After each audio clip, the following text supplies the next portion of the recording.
Hello. Yes, I got tired of having long hair and I cut it off. The reason I let it get so long is because I wanted it to be pink, but I didn't want to put any effort to it, so the best thing to do was just let the pink keep growing. But I'm gonna touch up the color this weekend, and I'm a short hair person. So what have I been doing with dolls since last week? Well, the big thing is getting the Robobits applied to this body. This is still not attached because I'm going to paint this probably in different colors. I'm going to try to leave the joints unpainted just because I don't want to deal with scraping. But like I think I mentioned at one point, I want to try to make this body look rather damaged, beaten up and damaged, like it's been around for a while. And one of the things I plan to do is like put some deep gouges in the kneecaps because my own kneecaps get scraped up, but then put metallic paint inside the gouges like the top is getting worn off to show the metal underneath. And I ground out, well, my husband, who has a lot of plastic model building experience, he actually saw me break 1 or 2 Dremel cutting bits, you know, the round cutting discs, trying to cut into this, and he says, you know, that's an angle that's gonna just do nothing but break them. I'm like, yes, but how else am I gonna do this? He said, well, use some plastic nippers. And he basically, I have my sprue cutters. He had like brass cutters that are about twice the size of this, and it just cut right into it. And then I use the Dremel to smooth things out. It's not really even, but that's kind of just me. But I hope overall, since everything else in the body is asymmetrical, that it won't be too bad. And the stuff that I applied, like these and this, are from some tiny little tank model kits that husband had put together for some gaming, some tabletop games, and he was actually throwing out the sprue, and I pulled up the sprue and say, hey, there's pieces on this, can I use them? He said, for what? I said, I have an idea. So it's like these things in the arms are wheels, and that's a hatch. But now for her, these are either fans or power couplings, and that's, you know, a exhaust port, sure. And then this is just some, I don't even know what's from, it's sprue of some sort, the actual sprue. And then most of the other bits are actually Lego. This is a Lego Technics connector. This was just a, now the sun's out. There was a, in like the 80s and 90s, people would buy these ceramic Christmas trees with holes in them, and then you'd have these plastic sort of pins, kind of like a sewing straight pin with a big plastic ball on top and a plastic spike, and you'd poke them into the Christmas tree so that when you put a light inside it and turned it on, it would light up. But I'm pretty sure that's what these were. Somebody sent me a bunch of these like 14 or 15 years ago for just a trade bonus.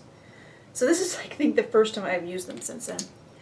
And this is when you get flowers in a Lego set. There's 4 of them on, this is the actual sprue. And then more Lego Technics pieces. And it took me a lot longer than I thought it would, because I initially thought I would be just gluing this stuff, straight up gluing it to the bodies, but I decided I actually wanted to inset it. So that meant I had to spend a lot of time dremeling and drilling and trying to figure out how to get holes this big and how to go through and not all the way through and how to knock stuff out without destroying things. And when I was drilling out these holes, well, the upper and lower arms and the lower legs are all vinyl. This, of course, I was able to drill all the way through. That's why if you could actually shine a light or put a little, like, you know, probe camera into that, you would actually be able to see the plastic struts inside her legs, because these are hollow, but these are solid, so I couldn't go all the way through. I had to just keep grinding out. And as I mentioned, my annoyance with working with vinyl is that basically once it's damaged, it's damaged forever. It's really hard. You can fill it back in, like when people repair damaged doll noses or lips, they build it up with like super glue and starch or talc mixed together. You can build the vinyl back up like that. But like I said, I wanted this kind of, not battle damaged, but like it had been around for a while. So after I accidentally skipped the Dremel bit across the shoulder around here, I just started randomly skipping it all over, and I actually need to do that some more. I didn't put anything on this leg or on this arm because I want to put numbers or letters or barcodes or QR codes or something there. And I did get into my spare hands, and I had like some whole lower arms. I don't think they were Barbie arms. They're obviously ballerina arms or something because they were this angle. But I cut the hands off and drilled them out. I need to drill them out a little bit more. If you've ever attached hands like this, just cut hands off of a doll body, an unarticulated doll body, and added articulation, and you have to drill into it, you might know how easy it is to actually drill through the hand, either out the palm or out the top of the hand. So I was very cautious when drilling the holes. So you might be able to see I need to drill them a little bit deeper. Or maybe not, since she is a robot. I would like to get her different feet. I initially thought I would just cut the feet off of a spare unarticulated Barbie body, but then she would need to wear shoes, and that's just starting to feel weird.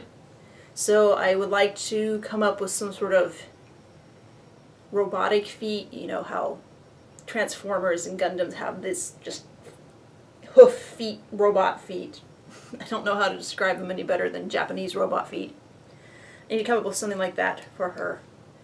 And I still have no idea what color she's going to be. I think some sort of purple, but I don't know if it'll be like a screaming neon purple or more of a pastel purple or sort of a primer gray purple, and other colors.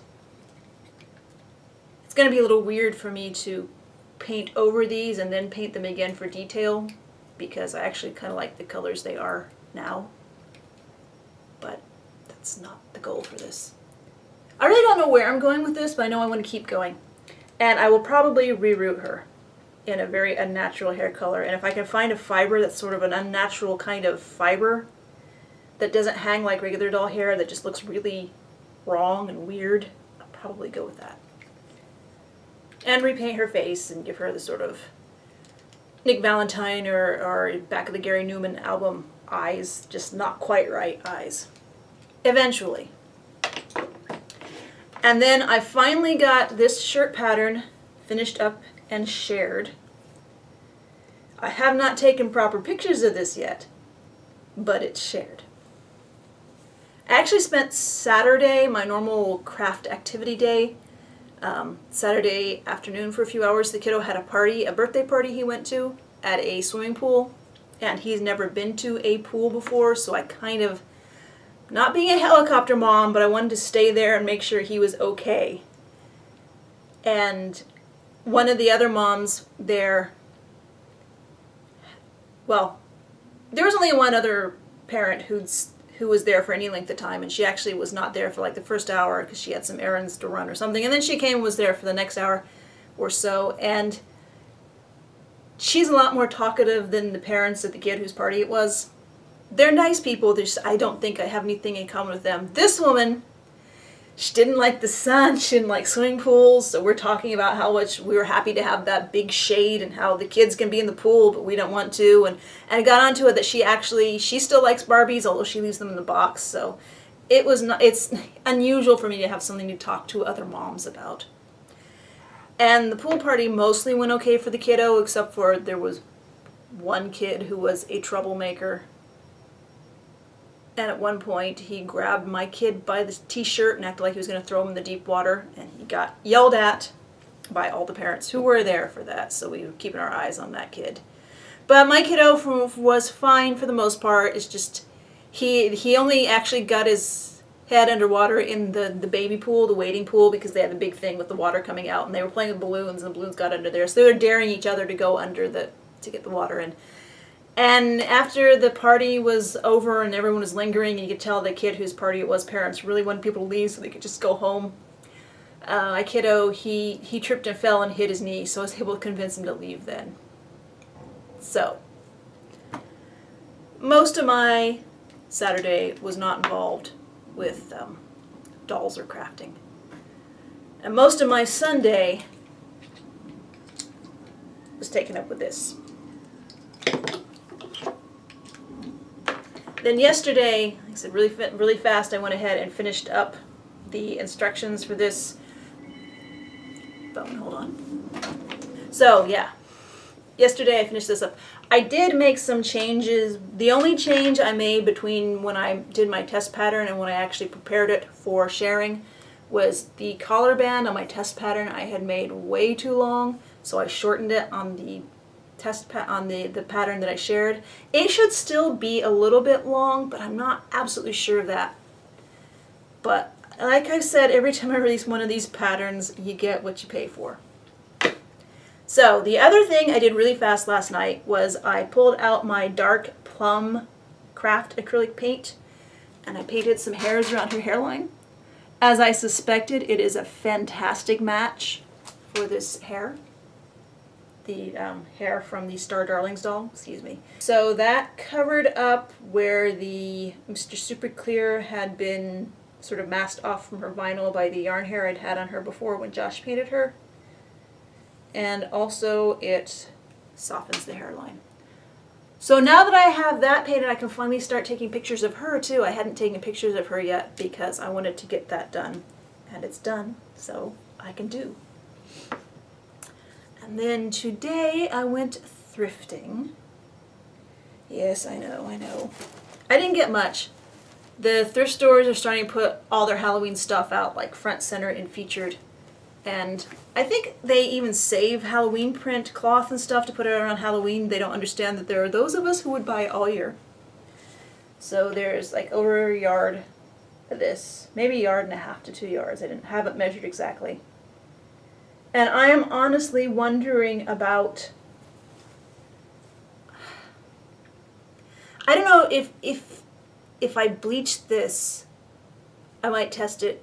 Would it bleach out the black bats too, or would it just bleach out the orange? Because if I could bleach it considerably, then I could throw it in some pink, and then I could have black bats on pink background, which is a little more me than orange, but Halloween in general is me, so that can work. And the other Halloween cloth this store had was some Mary Englebright print, which Mary Englebright is... Sometimes I feel like Mary Englebright stuff is just too cute for me, but other times it's just cute. So there's only a yard of this, and the original receipt, they bought it in mid-November of 2003, so obviously the $2 a yard price was marked down, and that's a Walmart fabric ticket, so I thought that's amusing. So who knows how much this cost per yard originally, definitely more than $2, because it's Mary Englebright, and it's Cranston Printworks, and it's nicer. My nose is still itchy. So I'm not sure, there's only a yard of this. It might be a little loud for even large doll clothes, but sometimes when I have prints like this, I'll cut above and below a line of it with enough seam allowance that I can sew it into like a black or other color and make like a fake border print. But so I could do that for dolls. I could do that for my own skirts too. So we'll see. Of course it's me. It's just going to go under the other Halloween cloth.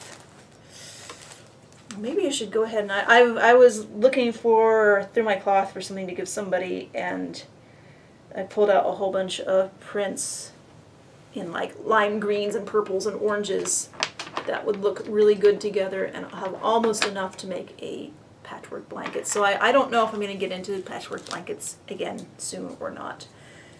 I should as a way to just use up my cloth, but I should just sew to use my cloth, which is always easier to say than to do. And the other thing I got in that store was a paper lantern, which it was color of the week, so it was 50 cents. And it still has the frame in it. I know a lot of times I see paper lanterns in packages in thrift stores, and the package has been opened and the frame has come out, and then they're kind of useless without the thing that actually keeps them open.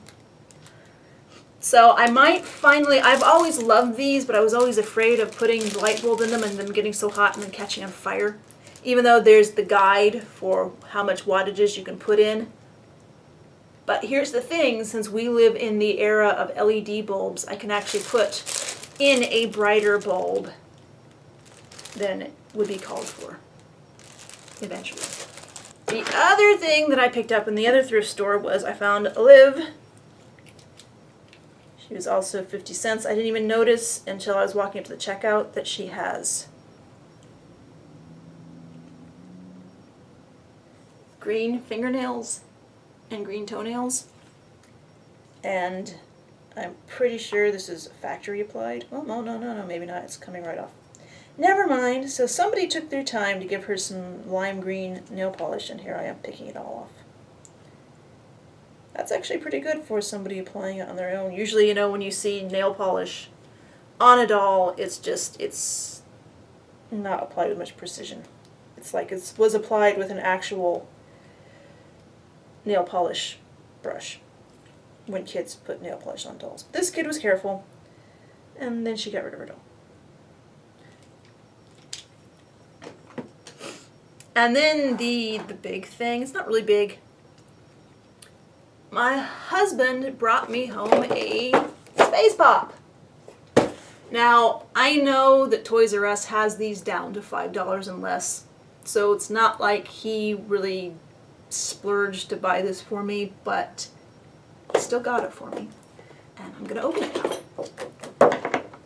I've been seeing more reviews of these as they have gone on clearance, and the general consensus is that for a $20 doll, it's a little disappointing, but for a $5 and under doll, it's fantastic.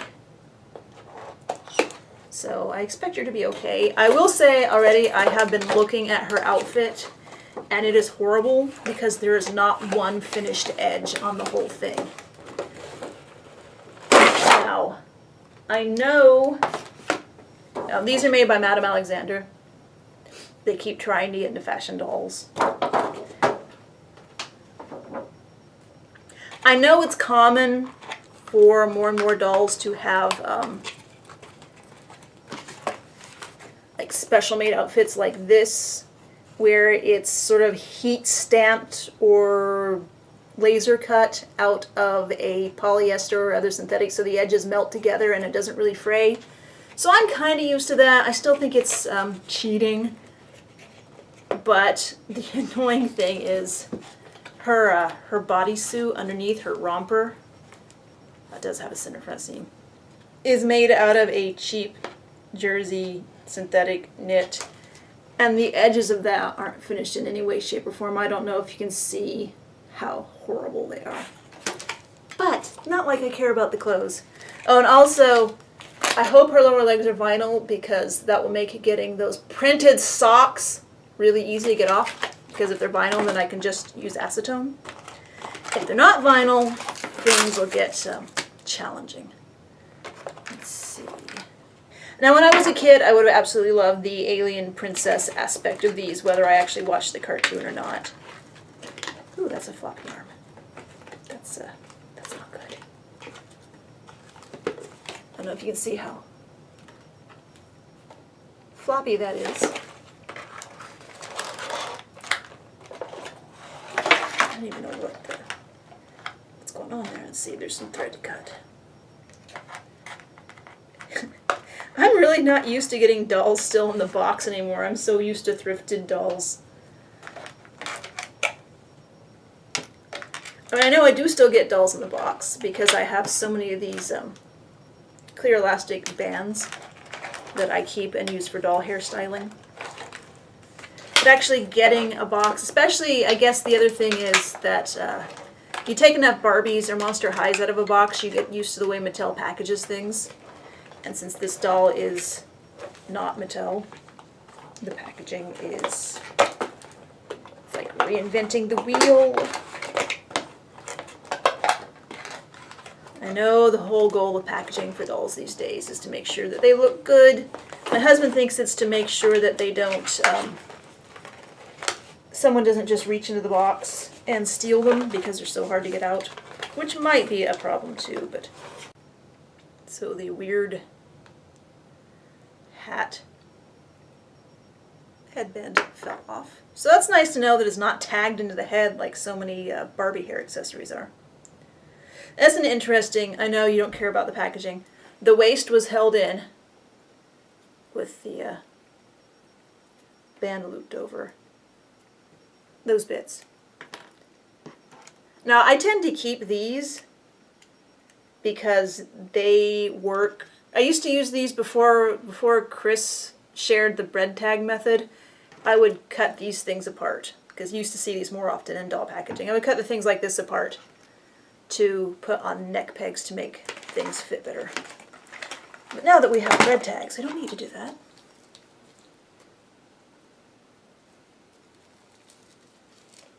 Is this sticky? It's tape. It's taped. It's a little heavier than regular tape, but still, it's sticky.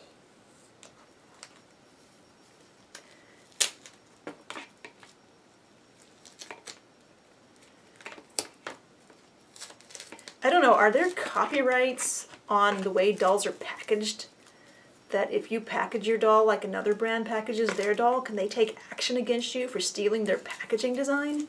Is that why other doll companies do weird stuff like sticky tags in the hair?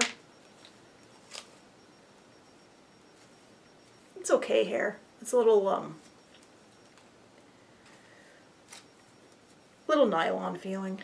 I don't hate nylon hair, it has, once you know it's nylon, you know what to look out for, and she might end up with some huge curls because of it. She does have the good shoes. I know in reviews I've seen of these dolls, they either have these shoes or some boots. These are at least a little more versatile. Let me see, is this... Oh yeah, this is totally vinyl, soft enough that I will be able to use acetone to get these printed socks off the legs. I just hope they don't stain the legs. And she has to come out of this terrible... Oh, it's all one piece. I thought maybe it was two pieces at least. Of course, nothing's anywhere near finished on the inside. I wonder if there's anyone who watched this cartoon and loves these dolls, and it has the individual doll's name. Sorry, I'm just getting distracted. The individual doll's name, and since I haven't watched the cartoon, I don't know if it's pronounced Ray or Rhea. The individual doll's name inside the terrible outfit. I don't know if there are people who've made nicer versions of these outfits and repainted their faces to look more like the characters on the box art. Her face isn't horrible.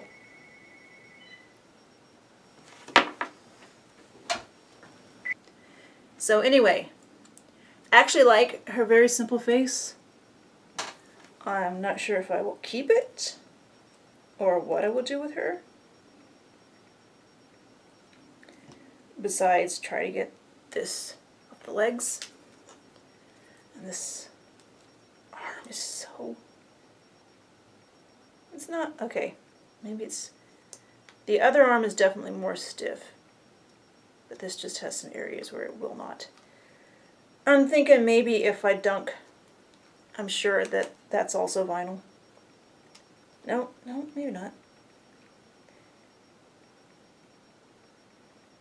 If it's vinyl and you dunk it into boiling water, it'll retain its shape. If it's a nylon and you dunk it in boiling water, it might distort, as we used to find out with our action figures. So I am starting to babble and ramble, and I guess I should stop the video here, and I will get pictures of everybody and hopefully do other doll things and stuff soon. Thanks for watching.